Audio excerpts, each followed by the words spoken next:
देखते रहिए मेरे साथ, कहिए नेताजी। की वजह से मुझे नहीं लगता कि वर्तमान निगम पार्षद लड़ाई में कहीं है भी।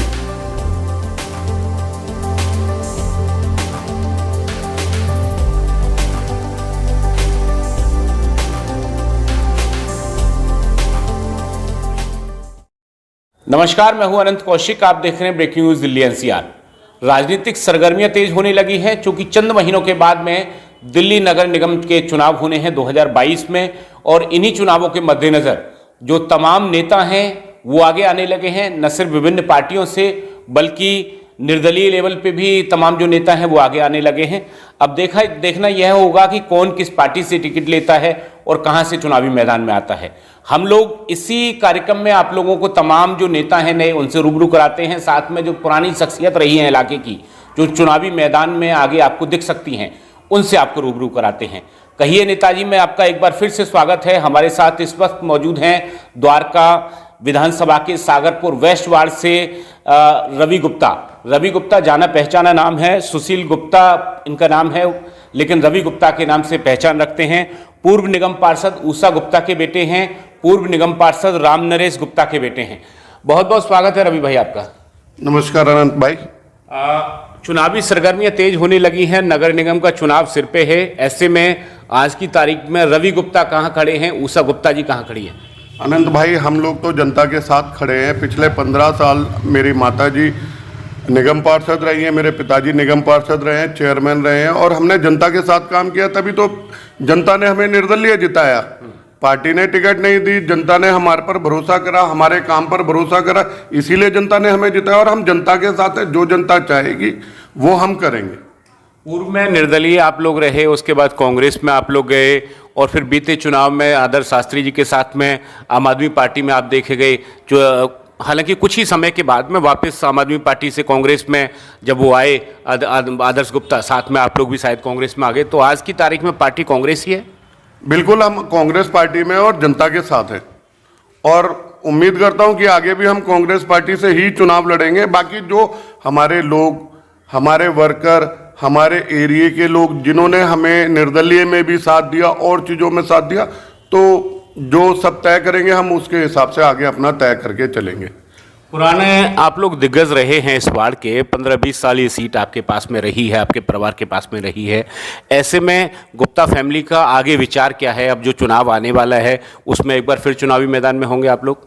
जरूर, अगर जनता चाहेगी तो जरूर चुनाव लड़ेंगे, क्योंकि हमने अपने पिछले 10 साल के कार्यकाल में जो काम करे, उसके बाद हम निर्दलीय लड़े।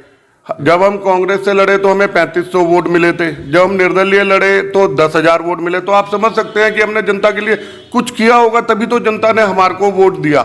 तो उम्मीद करता हूं कि जनता आगे भी हमारा साथ देगी, और जो जनता तय करेगी, जो हमारे लोग तय करेंगे, वो हम अपना डिसीजन लेंगे।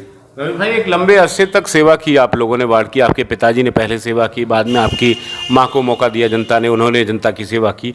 ऐसे में आज की जो परिस्थितियां हैं, 5.25 साल अब जो वर्तमान निगम पार्षद हैं उनके कार्यकाल को हो चुके हैं, ऐसे में आज की परिस्थितियां किस तरह की हैं वार्ड की? क्या बेहतर कुछ हुआ है या फिर पुराना जो आप लोगों ने काम किया है उससे पीछे वार्ड गया है? भाई, जहाँ तक देखिए वार्ड की बात करेंगे, सफाई व्यवस्था का बुरा हाल है। सड़कें टूटी हुई हैं, चाहे वो नगर निगम के अधीन आए, चाहे दिल्ली सरकार के अधीन आए। ना तो निगम पार्षद सड़कें बना रहे हैं, ना दिल्ली सरकार सड़कें बना रही है। आप जगदम्बा विहार का हाल देख लीजिए, आप जे ब्लॉक का हाल देख लीजिए, एच ब्लॉक का हाल देख लीजिए। गलियां टूटी हुई हैं और काफी समय से टूटी हुई है। ना निगम पार्षद सड़क बनवा रहे, ना विधायक सड़क बनवा रहे। तो जनता भी उसे ही चाहेगी जो काम करे। मैं ये नहीं कहता कि हमने अपने 10 वर्षों के कार्यकाल में 100 का 100% काम करा, पर इतना करा कि शायद जनता हमारे से संतुष्ट थी। अगर मौका मिलता है, इस बार आप लोग चुनाव लड़ते हैं, तो मुकाबला किससे देखते हैं? आम आदमी पार्टी से मुकाबला रहेगा या भारतीय जनता पार्टी से मुकाबला रहेगा, या फिर दोनों के साथ में त्रिकोणीय मुकाबला देखा जाएगा? यहाँ जहाँ तक मुझे उम्मीद है कि 2 लोगों में मुकाबला रहेगा, क्योंकि जो वर्तमान निगम पार्षद है उनकी छवि ऑलरेडी बहुत खराब है। सफाई व्यवस्था खराब है, रेडी पटरी वालों को उन्होंने परेशान कर रखा है, और एरिया में काम नहीं करा है, जिसकी वजह से मुझे नहीं लगता कि वर्तमान निगम पार्षद लड़ाई में कहीं है भी। तो आम आदमी पार्टी से लड़ाई रहेगी, बाकी जनता जिसके साथ होगी वो रहेगा।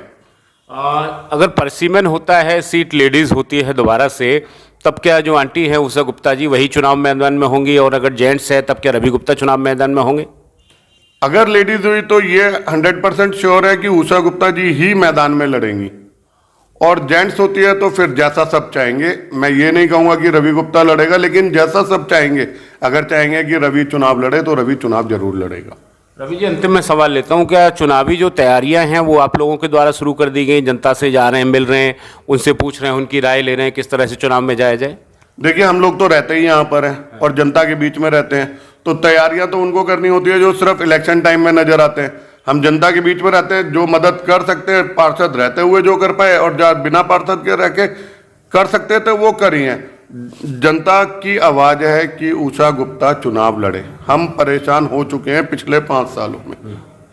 हम जनता कहती है कि कभी एक फोन करा तो उषा गुप्ता या रवि अवेलेबल रहा, तो जो जनता चाहेगी वो करेंगे।